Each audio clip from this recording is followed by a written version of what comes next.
Hi, I'm James and I also work for Birmingham City Mission as a youth and schools worker. And I've got Brianne here and we're here at her church, Elim Life Church here in King's Standing. And so my first question for you, Brianne, is what exactly does self-sacrifice have to do with Easter? Well, I believe that self-sacrifice is right at the heart of Easter. As Christians, we focus on Easter, we reflect on Jesus' death, and we remember the moments just before as well, the moments where he was arrested, he was beaten, he was mocked and ridiculed, and then he was sentenced to death, wrongly, but sentenced to death on a cross. And when we as Christians think about the cross, we don't just think about that's the moment where he died. No, we think about actually this is the moment where he sacrificed his life for me and for the rest of humanity. Thanks, Brianne. This brings us to my second question.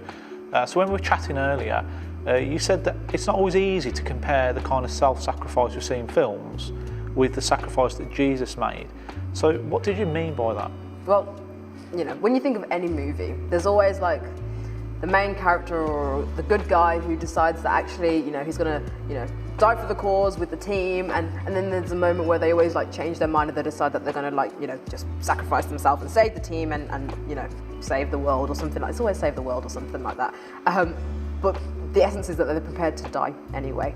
But as Christians, we believe that Jesus didn't choose to just stay in heaven and that was it. No, he chose to come to earth willingly, prepared to die, because he was prepared to give his life for us. And when you go back to that scene in the movie, you've got the good guy, the main character, who just decides that they're going to, kill or hurt or, stop the bad guy by, defeating them.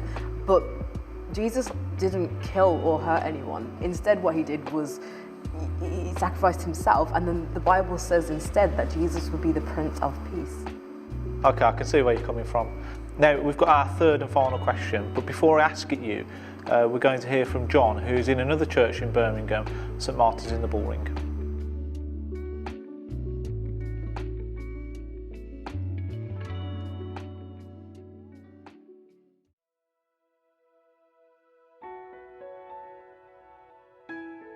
Some people often wonder, well, if Jesus came back to life 3 days later, then what exactly was Jesus' sacrifice? Especially if he knew he would be coming back to life anyway.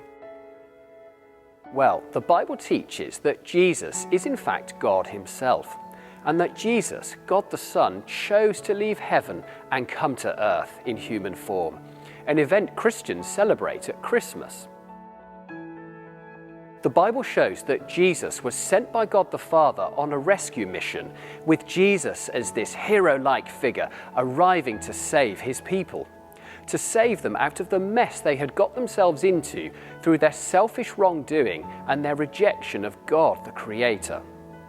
The Bible calls this sin, and it says that everyone has sinned and fallen short of the glory of God. Now God has no sin or evil in him. He is good and perfect. God is perfect in his justice, the Bible teaches. Imagine for a moment a judge in a courtroom, and this judge always makes the right decision about whether someone is guilty or innocent. And being the perfect judge, God cannot just ignore people's sins. There have to be consequences. The Bible teaches that the main consequence of sin is that it separates people from God. We also see in the Bible that Jesus' whole life was an act of obedience and sacrifice to God the Father, a life that was marked by acts of selfless love and kindness to all he met. Jesus led a perfect life and did no wrong. His death on the cross was not deserved, but he willingly gave up his life in the place of his people. He swapped places with them. And so the Bible teaches that this is what Jesus' sacrifice was. He faced the consequences that people deserved. He faced the justice from God the Father, this perfect judge-like figure. In some way, Jesus experienced a form of separation from God the Father. And Jesus did all this so that all who believe and trust in him can be forgiven. They can be brought back into right relationship with God forever. As a Christian, I can be confident that Jesus was able to do this because the Bible says that he rose from the dead. He was resurrected and defeated even death itself. And this means that followers of Jesus don't need to fear death, as it will bring them into the presence of Jesus in heaven.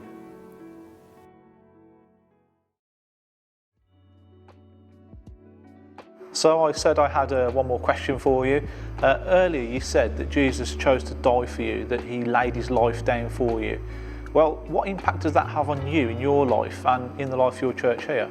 Like, how can you summarize that in just a few words? Like, I mean, it's what makes me a Christian. It's what makes me a follower of Jesus. Like, you know, the whole concept of God, you know, coming into earth and in human form, you know, through Jesus, and you know, him, you know, freely giving his life for us, him laying down his life for us is just something that I'll for eternally be grateful for. But you know, it gets me thinking of that guy, you know, Maximilian, who essentially was a prisoner and he swapped places with somebody who's on death row, and that guy got to walk out free, like scot-free, you know, was able to have a free ticket to life, and Maximilian took his place. Like, he must have been so grateful to him for, you know, giving him this new freedom, and you know, that's how we feel about Jesus.